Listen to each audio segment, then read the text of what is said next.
विधवा माँ को हत्या कला पालित पुओ हत्या कला परे आत्मसमर्पण कला हत्याकारी। एभली एक घटना घटी तिगिरिया थाना अधीन 5 गाँव में। गतकाली विलंबित राति महिला शोइथिबा बेले तांकु हत्या कराଯାଇଛି। गंडीर मुंड को अलगा करिछि पालित पुओ। जड़े दिव्यांग होइथिबा बेले एभली जघन्य कांड किभली कले तांकु नै प्रश्नवाची सृष्टि होइछि।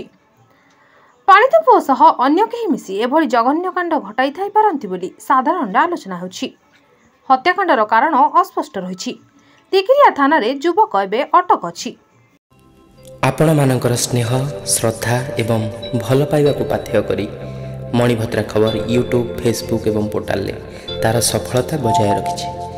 एहाको आहुरी लोकप्रिय करने को ई पेपर शुभारंभ मध्य करा जायछि।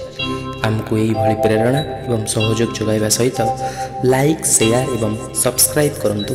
मणिभद्रा खबर संपर्क जनतार।